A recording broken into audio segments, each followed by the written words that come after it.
Saludo a todos. Por parte del Departamento de Fisiopatología, vamos a visualizar para el bloque de Fisiopatología 1, el segundo parcial, lo que va a ser la sección de Fisiopatología Respiratoria, tomando como tema de presentación o de trabajo a las neumonías. Bien, la presentación va a ser impartida por parte del mismo coordinador, Ramón Emilio Rivera, un servidor. Bien, de manera general, antes de hablar de los tipos de infecciones, cuáles son los microorganismos y sus características específicas, tenemos que tener un concepto general de neumonía. Cuando decimos neumonía, la vamos a definir bien como la inflamación del parénquima pulmonar a causa o a expensas de un proceso infeccioso. Puede ser de origen viral, bacteriano o por hongos. Eso es el concepto de definición de neumonía. Ahora bien, vamos a hablar de la presentación clínica de la neumonía. Es importante tener en cuenta que la presentación clínica va a ser, en parte o medida, utilizada para hacer el diagnóstico de la misma. ¿Cuál va a ser la presentación clínica de neumonía, de una neumonía? Vamos a tener características generales, vamos a tener fiebre, tendremos escalofríos, que viene con ellas, vamos a tener tos, que generalmente es una tos productiva, siempre y cuando, claro, sea una neumonía típica. Vamos a tener taquipnea, tendremos también un dolor torácico de origen pleurítico. Ahí recordamos, la Horizonte de Medicina Interna clasifica los dolores torácicos en 5 tipos. Se lo pueden revisar después. Tendremos también una disminución de lo que van a ser los sonidos pulmonares y un aumento del conteo de la serie blanca. Dependiendo cuál sea el agente que esté produciendo la infección, pueden ser los linfocitos o neutrófilos. Bien, eso va a depender de cuál sea el agente que esté causando la infección. Eso de manera general. Luego, vamos a tener establecido cómo hacer el diagnóstico de neumonía. Vamos a tener criterios para hacer el diagnóstico de neumonía. Esto es muy importante. Tendremos criterios. Los criterios para hacer el diagnóstico de neumonía se denominan criterios de FAM.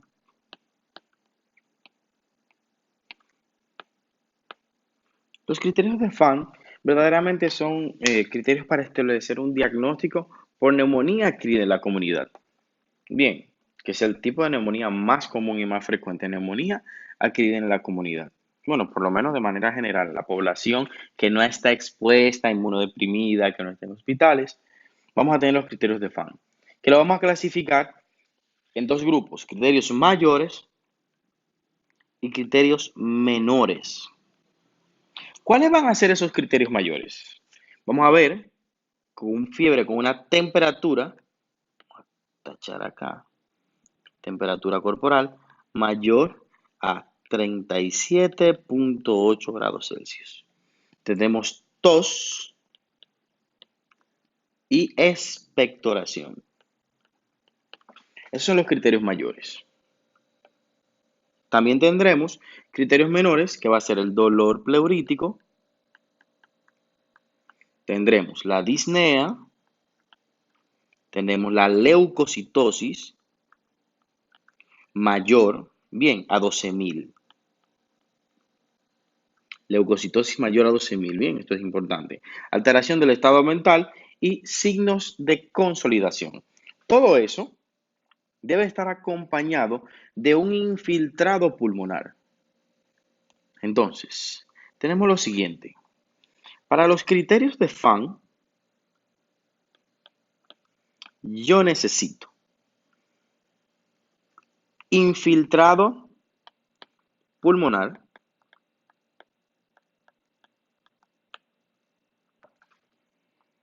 más un criterio mayor o dos criterios menores.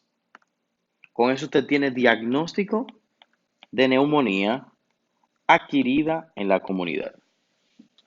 Así de simple. Con eso hacemos diagnóstico de neumonía adquirida en la comunidad. Ahora ahí podemos valorar que una radiografía de tórax es sumamente importante para pensar en un diagnóstico por neumonía.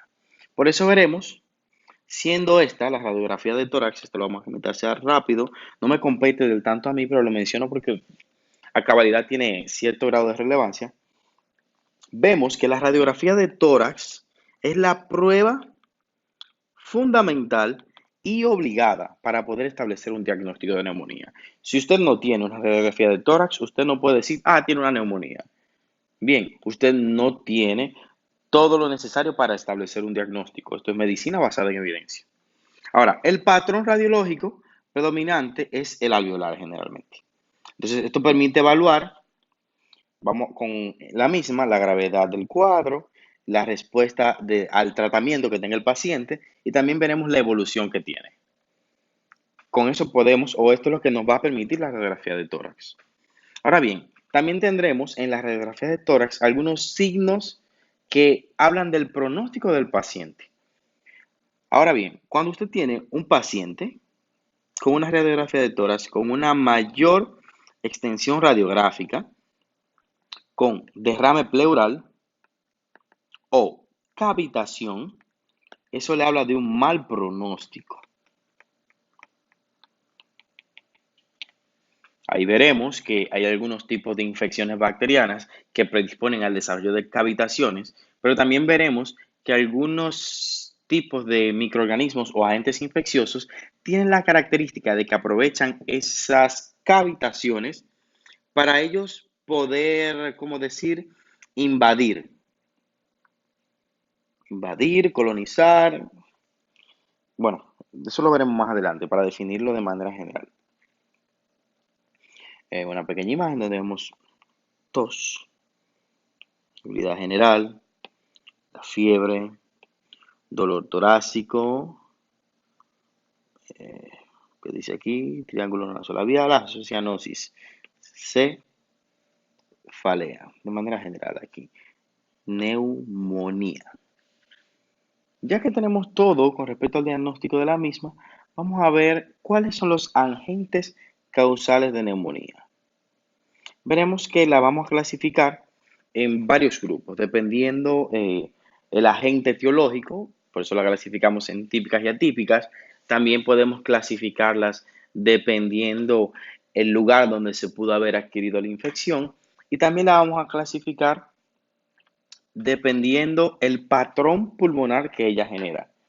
Aquí la vamos a clasificar dependiendo del patrón con los microorganismos correspondientes, donde tendremos, en primer lugar, las neumonías lobales. Esas son aquellas neumonías que afectan un lóbulo completo del pulmón.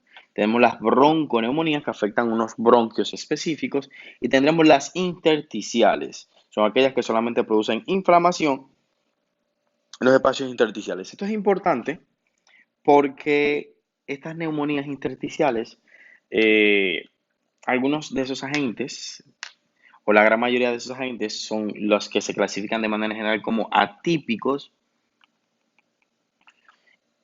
y que veremos que generalmente son o procesos virales o microorganismos, en su mayoría intracelulares. ¿Cuáles pertenecen a la neumonía global? Vamos a tener al Streptococcus pneumoniae, Staphylococcus pneumoniae, vamos a tener a la Legionella pneumophila y tenemos a la Klebsiella pneumophila. Esto es importante. La Legionella pneumophila, creo que la tengo acá, algunos textos dicen que tiene un patrón bronconeumónico y otras dicen, o en algunos textos dice que también puede dar un patrón intersticial. Vamos claros. Esto es en base a los patrones que puede dar cada una de ellas. Vamos a tener el broncógeno, Streptococcus pneumoniae, Staphylococcus aureus, Haemophilus influenzae y Klebsiella pneumophila.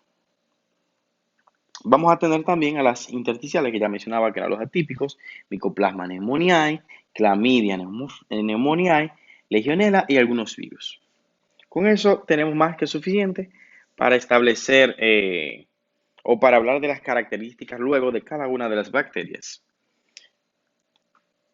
Me encantan estas imágenes. Esto es Mech Comics. Tienen que aprovechar en la medida de lo que sea posible estas ilustraciones que nos dicen mucho con poco espacio. Radiografía de tórax normal. Bien, aquí podemos valorar tráquea, árbol tracobronquial, su división o segmentación. Vemos receso pericardiofrénico, costofrénico. Podemos valorar primera costilla, segunda costilla, tercera costilla. O sea, prácticamente es una radiografía de hecha. Para ustedes poder interpretar bien aquí las siluetas cardíacas, una radiografía de tórax tiene que tener una muy buena calidad.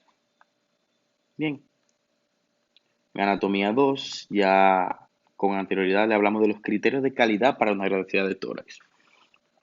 La radiografía de tórax tiene todo, tiene que tener una buena inspiración, bien, una buena penetración, una buena rotación y una buena centralización.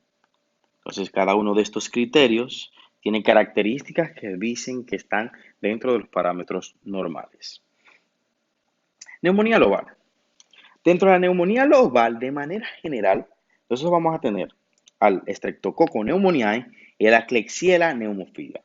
Esos son los dos agentes principales de ellos. Ya había mencionado con anterioridad que teníamos a la Legionella pneumophila, pero la vamos a clasificar dentro del grupo de las bronquiales. Entonces, el Streptococcus pneumoniae, lo primero que tenemos que saber es que es la causa más frecuente de neumonía adquirida en la comunidad. Su nombre es Streptococcus pneumoniae. La causa más frecuente de neumonía adquirida en la comunidad. Sus características microbiológicas van a ser que es un diplococo gram positivo alfa hemolítico. Generalmente está asociado se puede ver en pacientes adultos y alcohólicos. Bien, y esta neumonía, su característica principal es que va a estar siempre asociada o viene con expectoración, que si no lo recordamos bien y hablamos de los criterios de FAMT, recordamos que es uno de los criterios mayores para poder pensar en neumonía de la comunidad. Y dato importantísimo, que es la patogénesis de la condición. Vamos a ver que el Streptococcus pneumoniae lo que tiene o le facilita producir la infección en el pulmón es una cápsula antigénica de proteasa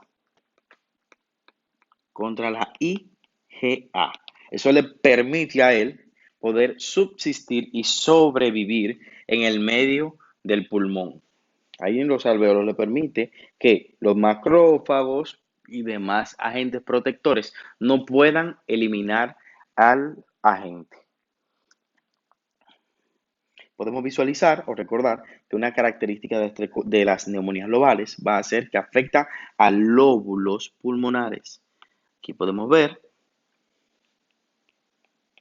el lóbulo medio del pulmón que está afectando.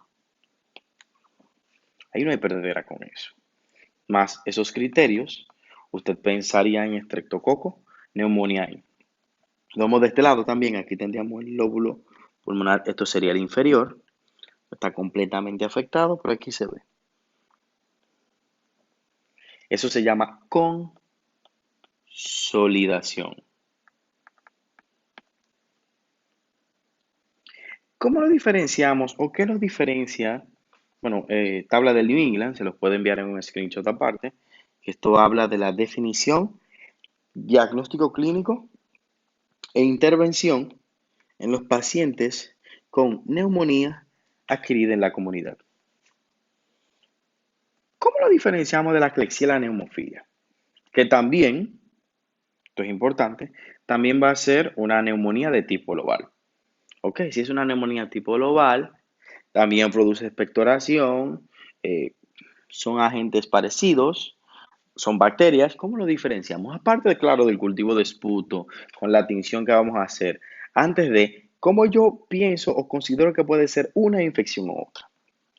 Lo primero es que la Klebsiella pneumophilia está asociada a pacientes que tienen broncoaspiración.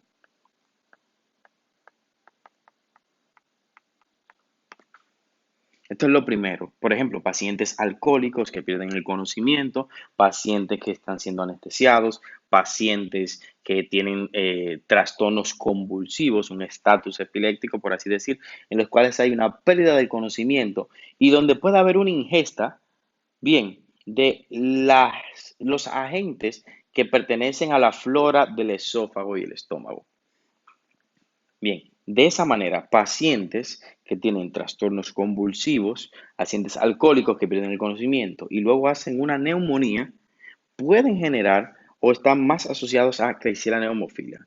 Si es en pacientes que no tienen estos antecedentes, usted debe pensar en Streptococcus pneumoniae.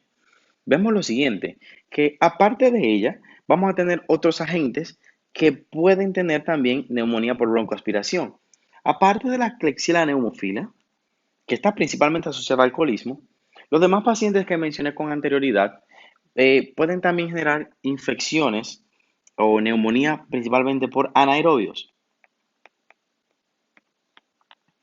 ¿Cuáles son esos anaerobios? Vamos a tener bacteroides, vamos a tener también al Fusobacterium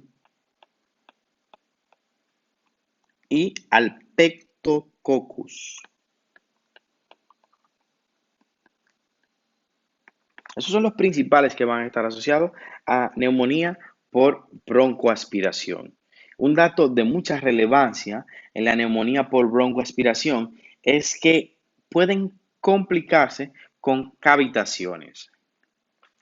Ahí tenemos un dato de mucha relevancia, porque si pueden complicarse con cavitaciones, quiere decir que tiene un mal pronóstico. Bueno, si se llega a desarrollar la cavitación. Vamos claros. De manera general, como estamos hablando de Klebsiella pneumophilia, recordamos que es un gran negativo, fermentador de lactosa, oxidasa negativo. Bueno, eso creo. Oxidasa negativo. Y que su factor de virulencia o su patogénesis va a ser que tienen unas cápsulas de mucosa gruesa, bien, que lo protegen de la fagocitosis. Tienen una cápsula de mucosa gruesa que los protege de la fagocitosis. Con eso tenemos suficiente, fagocitosis con C, para entender Klebsiella pneumophilia. Entonces, esto es sumamente importante. Vemos acá que esa Klebsiella pneumophilia da un patrón de tipo lobar, pero que se encuentra en el lóbulo o en el pulmón o en la base, el lóbulo inferior del pulmón. Patrón lobar inferior. ¿A qué se debe eso? Esto tiene mucha relevancia para nosotros. No quiere decir, claro, que un paciente que tenga neumonía por broncoaspiración no vaya a ser una neumonía basal del lado izquierdo. Ahora bien, sucede acontece que cuando es por broncoaspiración, recordamos desde el punto de vista anatómico que la tráquea se divide en bronquio principal derecho, bueno, entonces izquierdo y derecho. Y recordamos que el bronquio principal derecho es más grueso, más corto y más recto. Prácticamente es como si fuera una continuación de la tráquea. Eso no quiere decir que por cuestiones de gravedad, de tamaño, de espacio y todo lo demás, es más frecuente que cuando se aspire cualquier tipo de objeto, sustancia o, por ejemplo, para en este caso, cierta cantidad de microorganismos, va a ir más asociado a una infección que va hacia el pulmón derecho y principalmente el lóbulo inferior. Eso es así de simple. Bien, tenemos esos conceptos acá. Entonces, aquí podemos ver la patogénesis y los factores de riesgo de una neumonía después de haber broncoaspirado. Vamos a ver cuáles son los factores de riesgo asociados a neumonía por broncoaspiración. Tenemos lo siguiente: enfermedades esofágicas, primeramente, disfagia, cáncer, trastornos enfermedades pulmonares obstructivas crónicas, enfermedades neurológicas. Aquí hablamos de qué? Convulsiones. También está muy asociado, por ejemplo, a demencias, principalmente a demencias. Tiene otros datos, esclerosis múltiple y demás, pero convulsiones y demencia, pacientes principalmente con Alzheimer. Ventilación mecánica por intubación, imagínense ustedes, se le está introduciendo un aparato. También tenemos pérdida de las conciencias, algunos medicamentos, pacientes que están consumiendo alcohol, bien, enfermedades neurológicas, algún derrame, arresto cardíaco. Eh, Todo fácil, me imagino, si aumenta el reflujo gastroesofágico, va a haber, claro, un aumento del riesgo de que con ese reflujo pueda irse por el camino viejo, como lo decimos. También, lo mismo, de manera general, medicación, alcoholismo, demencia, enfermedades neurodegenerativas, pérdida de la conciencia. Todos esos son factores, según la revista del New England Journal of Medicine. Vamos a ver algunos casos sobre ella ahora, que hablan de aumentar de la patogénesis y factores de riesgo asociados a neumonía por ello. Aquí les dejo una pequeña imagen con el tratamiento empírico para pacientes con neumonía por broncoaspiración.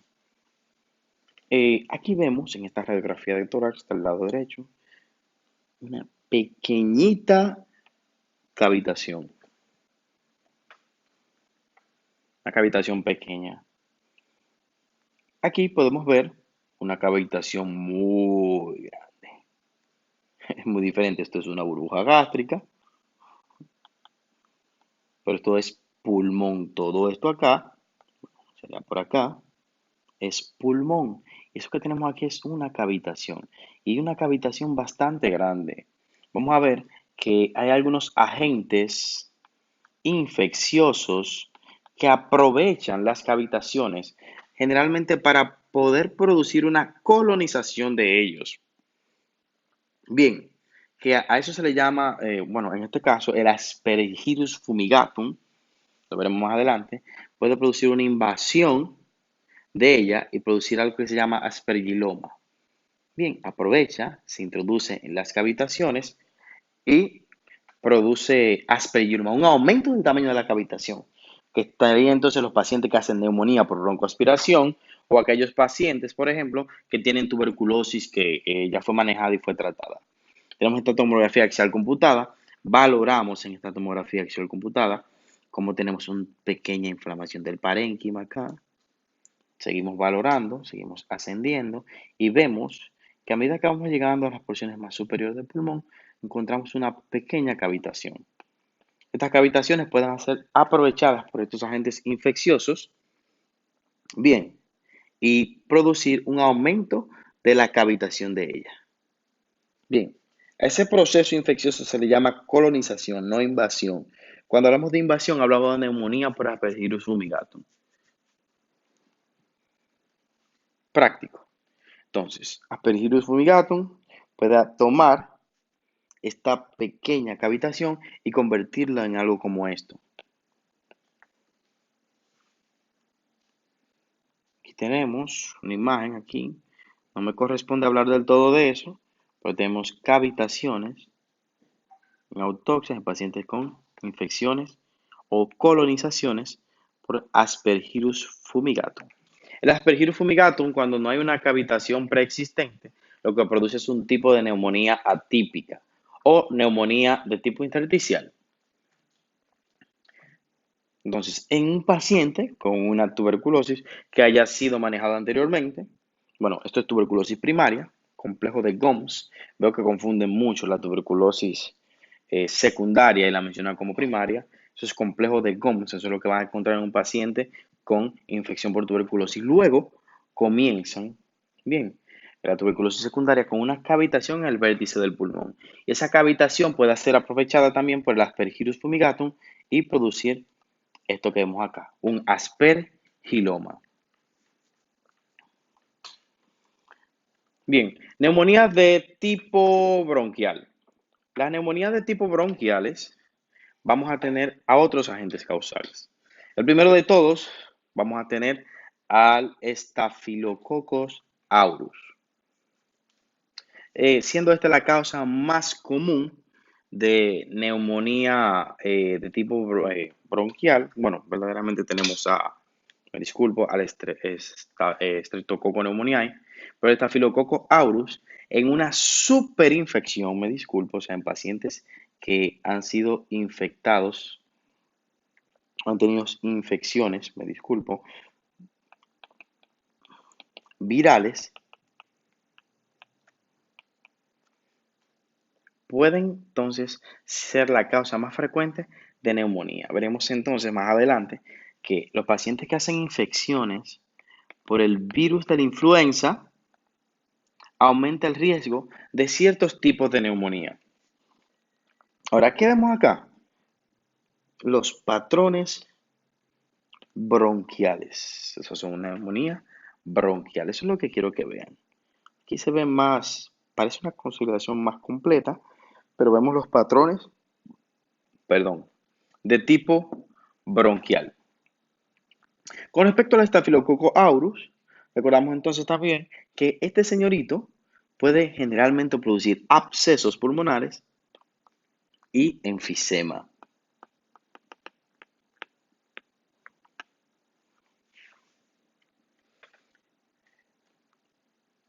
Aquí vemos infección por Staph aureus, la vemos del lado izquierdo, es el mismo paciente. Haemophilus influenzae. La Haemophilus influenzae es un coco bacilo gran negativo, que al igual que el Staphylococcus aureus, puede venir asociado a una superinfección por el virus de la influenza. No pueden confundir influenza,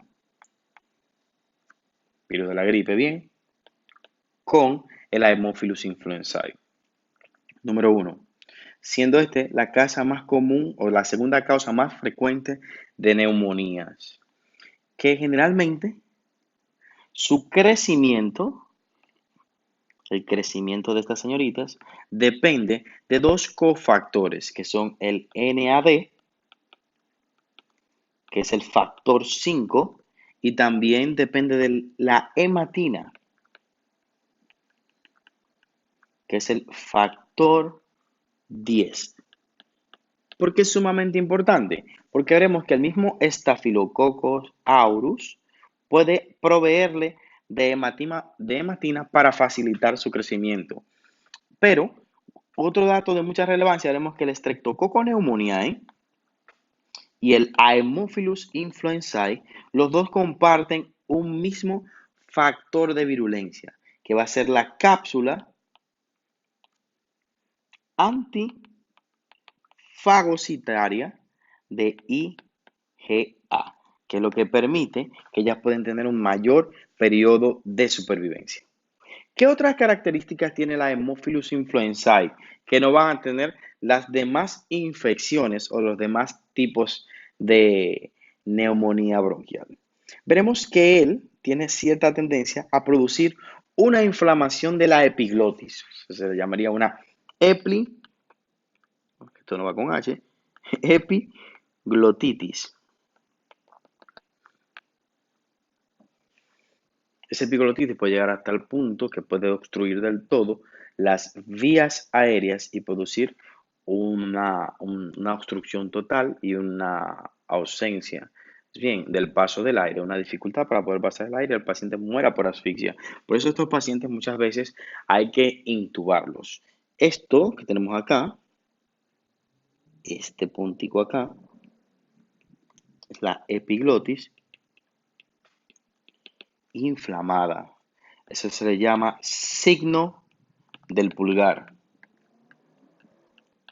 Una característica típica de los pacientes con infecciones por Haemophilus influenzae. Y esto es lo que vamos a encontrar en la laringoscopía. En forma de fresa o de cereza también se le llama. Se ve muy bonito y se parecen un poquito. Son bien ingeniosos. Entonces, artículo científico. Paciente con inmunización llega al departamento de urgencias con 3 días de historia de odinofagia, fiebre progresiva y disnea. Odinofagia, fiebre y disnea progresiva. El examen físico se muestra un estrictor y una dificultad para la respiración. En la radiografía lateral de tórax se observa lo siguiente. Ya sabemos lo que es. Signo del pulgar. ¿Cuál de los siguientes es el más probable diagnóstico? Epiglotitis. Bien, tenemos una epiglotitis. Si le damos a leer más, podemos ver el artículo científico de New England bastante actualizado, 29 de agosto de este mismo año, donde vamos a ver los hallazgos radiográficos antes y después del manejo. Entonces, valoramos lo siguiente, esto es el paciente al momento de llegar al centro y esto es 2 semanas después del manejo para la infección por Haemophilus influenzae. Neumonías de tipo intersticiales. Las neumonías de tipo intersticiales van a ser aquellas que van a inflamar, claro está, el intersticio. Ahora, ¿cuáles van a ser los agentes causales de estas neumonías? Ya quedamos con anterioridad que iba a estar asociado a microorganismos que podían producir o que eran atípicos, Clamidia neumofila o procesos virales, la Legionella neumofila también puede ser parte de ese grupo o de los anteriores. Entonces, uno de estos microorganismos que más comúnmente están asociados a neumonías de tipo intersticiales va a ser el Mycoplasma pneumoniae. El Mycoplasma pneumoniae es la causa más común de neumonía atípica. O sea, la causa más común de neumonía atípica es este señorito, Mycoplasma pneumoniae. Bien, en la serología veremos que produce algo llamado aglutinación fría.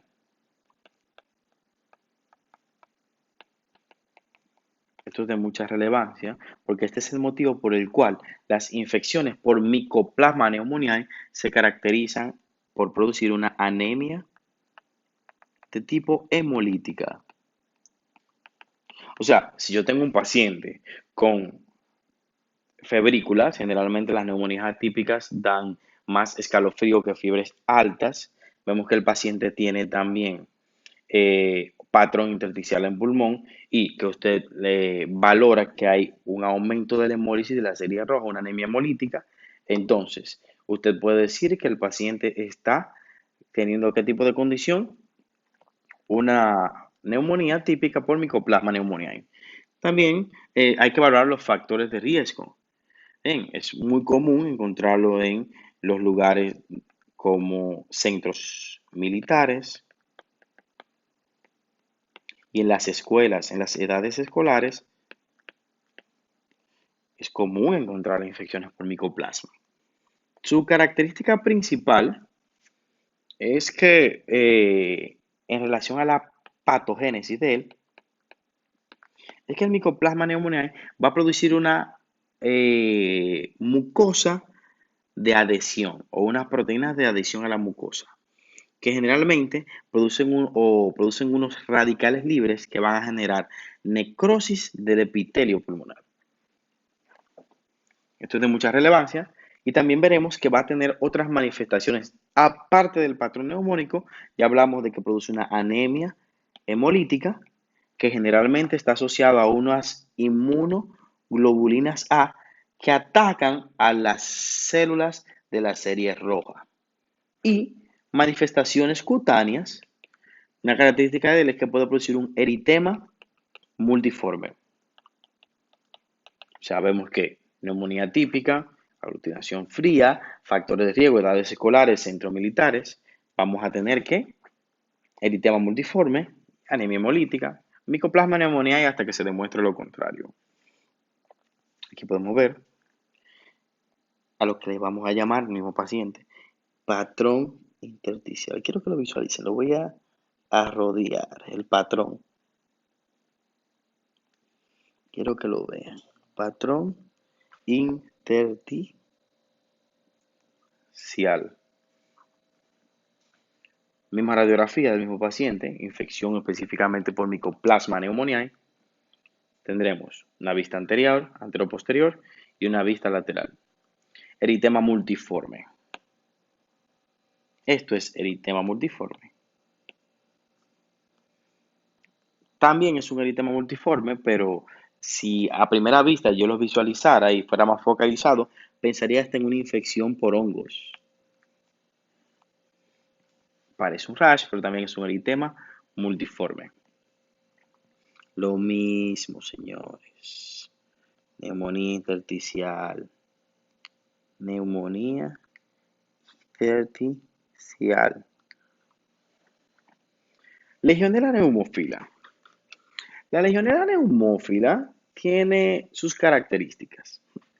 Y es que, a diferencia del gran grupo de enfermedades infecciosas que están asociadas a neumonías intersticiales, ella puede dar en varios patrones, sea neumonía de tipo típica o atípica. Lo clasificamos así, porque algunos textos dicen que él da un patrón bronquial, otros textos dicen que da un patrón de tipo lobar, otros a la vez dicen que también puede dar un patrón intersticial. Entonces, podemos decir que dan, desde el punto de vista radiográfico, patrones de tipo típicos y atípicos. Ahí lo tenemos. Ahora bien, su característica microbiológica recordamos simplemente que es un gran negativo. Nos quedaremos con eso. Entonces, factores de riesgo para tener infecciones por ella. Pacientes inmunocomprometidos y pacientes con enfermedad pulmonar obstructiva crónica. Los pacientes con enfermedad pulmonar obstructiva crónica, los pacientes inmunocomprometidos, dan o pueden aumentar el riesgo de tener infecciones por Legionella pneumophila. Ahora bien, para nosotros poder visualizar la misma, tenemos que recordar que es un agente intracelular y que para yo poder aumentar el crecimiento de ella, yo tengo que utilizar la tinción Silverstein. Eso es una tinción plata.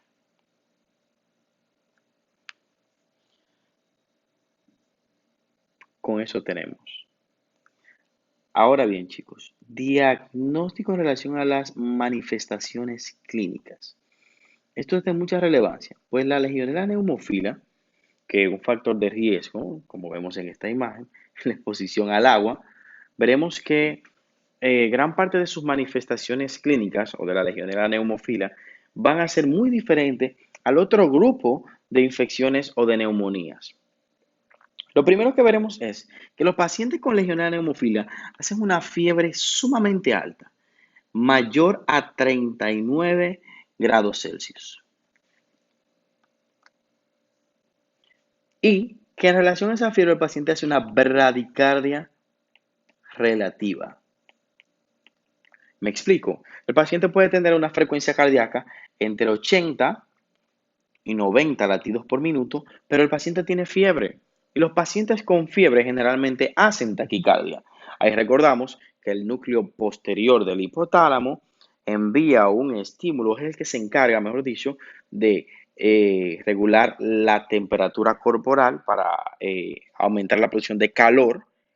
Y si usted tiene aumento de la temperatura corporal, ese mismo núcleo también se encarga de la función simpática, motivo por el cual debería de aumentar la descarga simpática a nivel del nodo sinoatrial y auriculoventricular y producir la taquicardia del paciente, pero el paciente no tiene taquicardia. como debería de ser. Entonces el paciente tiene una bradicardia relativa. También tendremos, de manera general, cefalea, confusión, que son características generales de cualquier tipo de proceso infeccioso con temperaturas a ese nivel.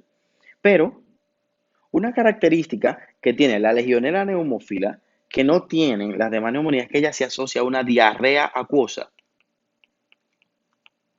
Acuosa. O sea, la diarrea acuosa está asociada a infección por Legionella pneumófila, aparte de todos los patrones que estamos viendo acá. ¿Qué vamos a encontrar en los laboratorios? Quiero que tengan esto en cuenta.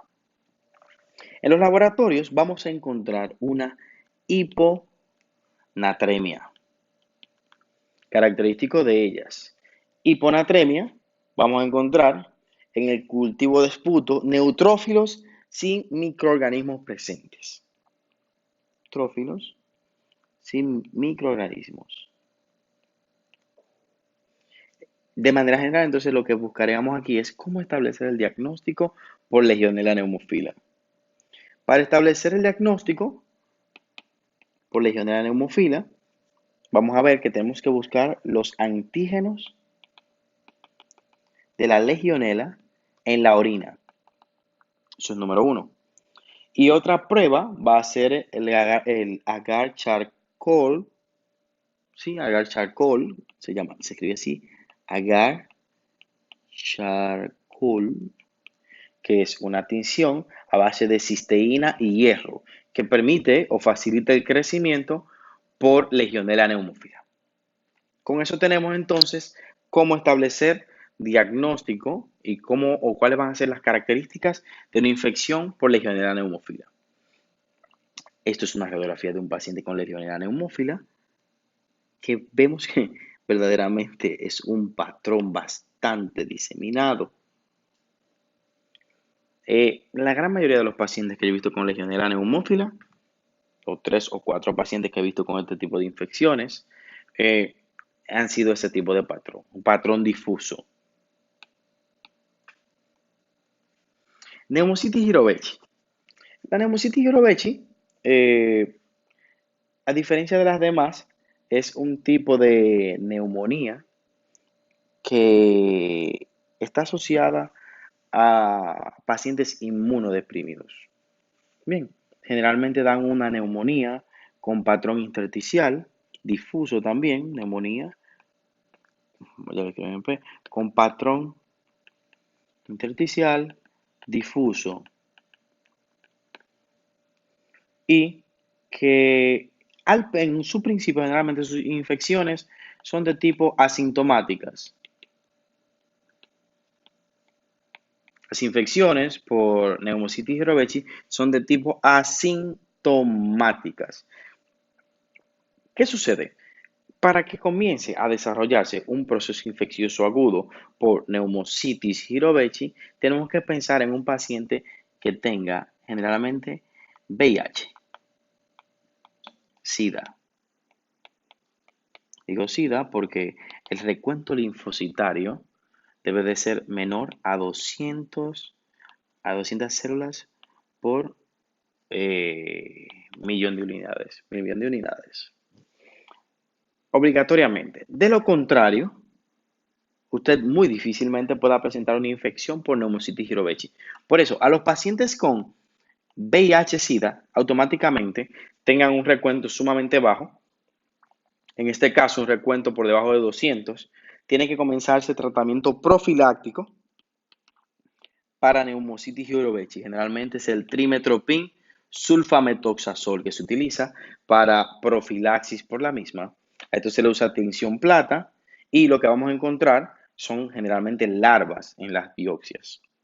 ¿Cómo lo hace? ¿Cuál es el factor de la patogenia de ella, de la Pneumocystis jirovecii, que es una característica interesante?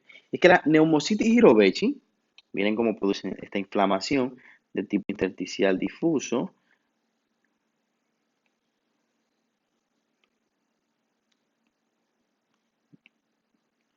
Su patogenia está principalmente asociado a que ataca los neumocitos tipo 1, causando de esa forma un aumento de la replicación o actividad de los neumocitos tipo 2. Por medio de ese mecanismo es que trabaja la neumocitis Hirovechi. Vuelvo y repito, recuento linfocitario, recuento de CD4 por debajo de 200. Aumenta el riesgo de neumocitis Hirovechi. Si el recuento linfocitario, claro, está por debajo de 200, quiere decir que la carga viral es aún mucho mayor. Tenemos, por ejemplo, este casito clínico aquí. Vamos a ver, paciente masculino de 29 años de edad con anemia plástica, el cual está siendo tratado con ciclosporina. Miren, tenemos un dato importante aquí, anemia plástica, ciclosporina. Es traído al departamento de emergencia con 4 días, historia de 4 días de fiebre, tos y dificultad respiratoria. Bien, un día anterior, o sea, días antes de presentar estas manifestaciones, comienza con rash, con prurito y rash a nivel del tronco, la cara y los miembros. En el examen físico se puede valorar una inclusión de vesículas y pápulas en todo el cuerpo. ¿Cuál de las siguientes pudiera ser el más, o sea, what is the diagnosis? ¿Cuál es el posible diagnóstico de este paciente? Bien, le pueden dar pausa y luego puede empezar el diagnóstico o viceversa. Hay varios factores que tenemos que tener en cuenta en este caso. Lo primero es que estamos hablando de un paciente con una anemia plástica. Prácticamente todas las células o toda la celularidad se ve disminuida. El paciente estaría inmunodeprimido. Pónganle pausa al video si quieren y piensan en el diagnóstico y después lo establecen. Ahora bien, el diagnóstico de esta señorita sería una varicela diseminada. Si damos a leer más, veremos las características de la infección. Aquí este es el patrón radiográfico difuso que tiene un paciente con una neumonía por varicela. Se los menciono a modo de generales para que tengan un ejemplo de las enfermedades o las neumonías atípicas asociadas a procesos virales. Eso no es tan frecuente.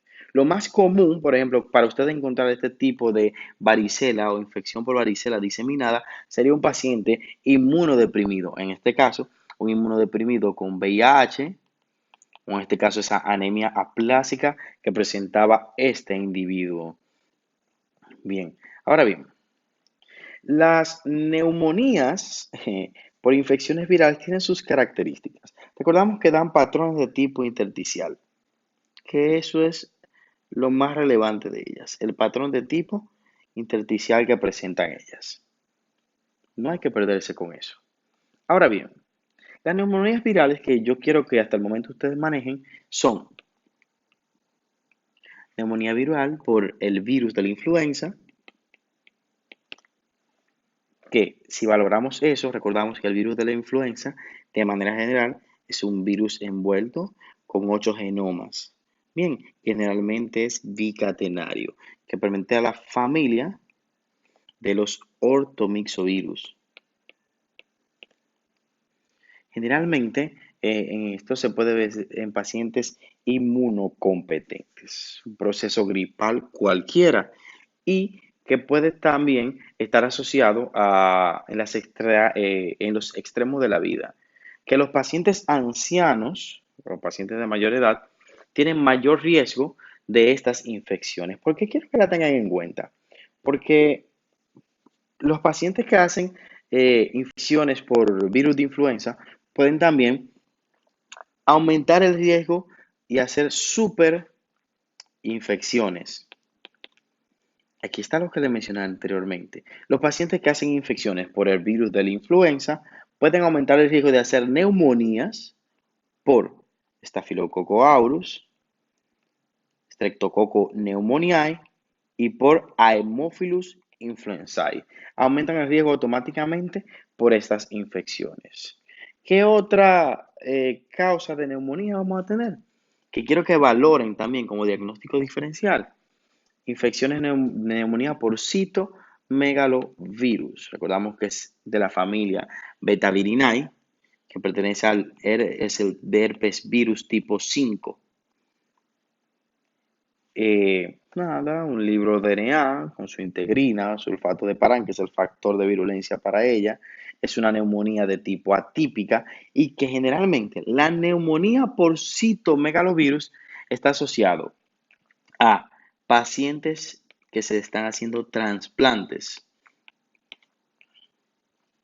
Si yo tengo neumonía por citomegalovirus, tiene que haber historia de trasplante, por lo menos de manera general. Si yo le estoy hablando a ustedes de que tengo un paciente que está haciendo un proceso gripal y que una semana después comienza con una tos y expectoración, tengo que pensar en virus de la influenza. Grupos especiales. Cuando hablamos de grupos especiales, estamos hablando de aquellos pacientes que por una condición específica que ellos tienen van a aumentar el riesgo de hacer neumonías específicas. Valga la redundancia, me explico. Un paciente, por ejemplo, que haya tenido una broncoaspiración, puede hacer neumonía por broncoaspiración. Esos son datos de relevancia. Si yo tengo un paciente que está consumiendo drogas intravenosas, si tengo pacientes que están ingiriendo, o sea que, me disculpo, pacientes que están tomando alcohol, vamos a entender entonces otros tipos de neumonía. Entonces valoramos aspiración, drogas intravenosas, enfermedades nosocomiales, infecciones postvirales, los pacientes con fibrosis quística o pacientes inmunocomprometidos, cada uno de ellos van a estar asociados a un tipo de infección en específico. Ahora bien, ¿cuál va a ser la neumonía asociada a cuál? Es lo que yo quiero que ustedes valoren y tengan en cuenta. Si estamos hablando de neumonías en un paciente alcohólico, ¿cuáles son los agentes causales que yo tengo que tener en consideración en ese paciente? Esto es importante porque si estamos hablando de historia clínica, yo le pongo un caso clínico y dentro de ello dice que el paciente tiene las características de una neumonía más. Bien, la historia del consumo de alcohol crónico, no puedo pensar en todos los agentes o en el mismo agente, ¿me van entendiendo? Porque los pacientes alcohólicos crónicos, recordamos que generalmente pueden perder el conocimiento y hacer neumonía por broncoaspiración. Entonces decimos, ¿cuáles son los agentes, recordando ya lo ya mencionado, que pueden estar asociados al consumo de alcohol? Tendríamos a la Klebsiella neumofila y a los anaerobios que mencioné anteriormente. Pero ponemos el grupo de aspiración aparte. Cuando hablamos de broncoaspiración de manera general, esto es importante, sacamos o excluimos a la Legionella neumofila y solamente dejamos a los pacientes, a los agentes anaerobios. Si hablamos del uso de drogas intravenosas, tenemos que pensar en Streptococcus pneumoniae y Staphylococcus aureus. Si hablamos de nosocomiales, que son aquellas neumonías adquiridas en los hospitales, tenemos que pensar también en Staphylococcus aureus. Esto es importante porque sería un Staphylococcus aureus resistente a meticilina. Generalmente son neumonías que tienen alta resistencia. Pseudomonas aeruginosa, y también vamos a tener a otros gram negativos, Acinetobacter baumannii, que es uno de los que se clasifican dentro de este grupo. Si hablamos de neumonía postvirales, entonces ya sabemos que son Streptococcus pneumoniae, Haemophilus influenzae y tendremos al Staphylococcus aureus, pacientes que hacen infecciones de ese tipo. Fibrosis quística. En los pacientes con fibrosis quística, generalmente vamos a tener infecciones respiratorias por pseudomonas y también por Staphylococcus aureus. Son los más comunes. También se mencionan otros, por ejemplo, la Burgdorfia cepacia o Pseudomonas cepacia. Aunque la Pseudomonas cepacia se ve más en pacientes que tienen enfermedad granulomatosa crónica. Bien, Mm, Ahí, bueno, no voy a entrar en ese tema. Y en los pacientes inmunocomprometidos, ya estamos hablando, por ejemplo, de neumocitis girovechi, que lo mencionamos anteriormente, pero también puede hacer una infección neumónica por citomegalovirus, porque el paciente que está trasplantado también está inmunocomprometido. Hay que inmunodeprimir al paciente para que pueda tolerar el órgano que se le está trasplantando. Bien, bacterias entéricas, enfermedades por hongos o neumonías por hongos. En este caso, por ejemplo, Cryptococcus neoformans. Bien, aunque las infecciones de mayor gravedad por Cryptococcus neoformans son las meningitis, pero su hábitat es el pulmón. Por eso se tiñe de musicarmín en el pulmón y en el sistema nervioso central se va a teñir de Indian Ink o tinción india. Bueno, pacientes trasplantados ya sabemos que es el citomegalovirus. Vamos a ver unos casos clínicos. Y vamos con lo siguiente. Femenina de 56 años de edad regresa de un crucero en Hawái y es traída al departamento de emergencia con fiebre, cefalea y tos productiva en los pasados 2 días. El paciente dice tener una diarrea acuosa y antecedentes alérgicos e hipertensión arterial. Fíjense, diarrea acuosa, crucero en Hawái y está teniendo fiebre, cefalea y tos productiva en los pasados últimos 2 días. Vemos los signos vitales, temperatura corporal, una temperatura en 40 grados Celsius.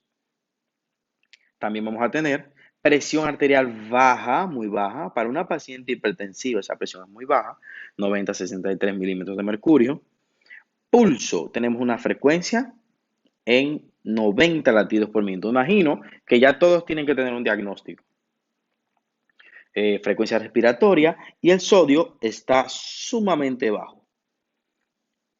Le realizamos una radiografía de tórax y podemos valorar un patrón de tipo lobular, en verdad. Se ve bastante, déjenme ver, sí, déjenme ver, chicos, acá, para valorar, ok, sí, todo eso. Es el patrón que estamos viendo del pulmón. Bien, lóbulo medio no afectó mucho. Vemos entonces, ¿cuál de los siguientes pudiera ser el posible diagnóstico? Tendríamos Listeria monocitogenes, Streptococcus pneumoniae, citomegalovirus, Legionella pneumophila, Mycoplasma pneumoniae. Sabemos todos que es Legionella pneumophila. Todas las características que tiene. Temperatura mayor a 39, el sodio bajo. ¿Van entendiendo? Miren, bradicardia relativa. Andaba de crucero la paciente y los patrones de una neumonía típica. Otro caso, tenemos masculino de 78 años de edad, caucásico. He traído al centro médico con el desarrollo de comienzo abrupto de fiebre, cefalea, mialgia, tos y dolor torácico. Sus 2 nietos manifestaron síntomas similares de fiebre leve con tos sin expectoración que mejoró con hidratación. 7 días después, el paciente es ingresado al centro por disnea productiva, dolor torácico y tos productiva. Se le hace una radiografía de tórax que podemos valorar una neumonía en el lóbulo medio del pulmón con una pequeña cavitación. Y preguntamos lo siguiente. ¿Cuál de los siguientes patógenos puede estar produciendo dicha infección? En este caso, el agente causal sería el Staphylococcus aureus. ¿Por qué Staphylococcus aureus? Señores, estamos hablando de un paciente que tuvo un proceso gripal mayor de 78 años de edad. Mencionamos que las superinfecciones generalmente están asociadas a una neumonía, o perdón, a infecciones virales por virus de la influenza y que los agentes asociados a ella estaban Staphylococcus aureus, Streptococcus pneumoniae y Haemophilus influenzae.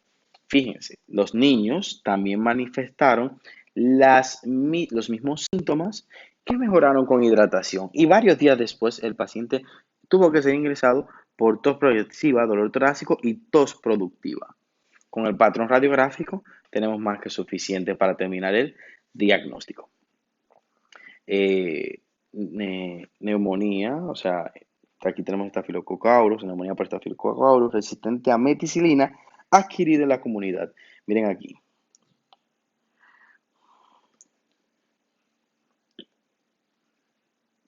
Otro caso, vemos, masculino de 45 años de edad acude a consulta por hemoptisis ocasional.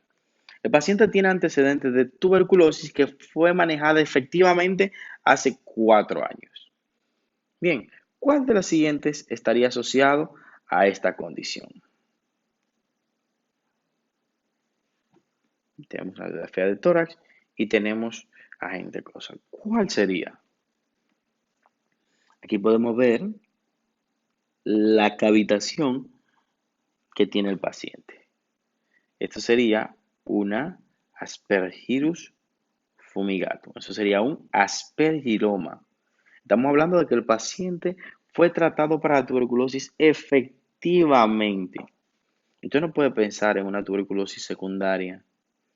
Claro, la cavitación es más pequeña. Esto sería un aspergilloma. Generalmente el tratamiento para eso es quirúrgico.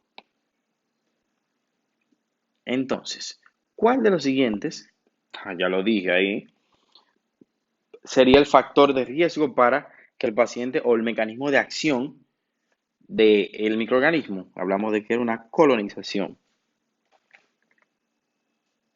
Otro casito, masculino de 34 años de edad, con VIH positivo, es traído al departamento de emergencia con comienzo abrupto de fiebre, escalofrío y tos productiva con dolor torácico. ¿Qué? Torácico derecho, que empieza o que empeora, mejor dicho, con la inspiración profunda. Se le realiza un recuento de CD4 y se valora que tiene un recuento de CD4 en 800 células por millón de unidades.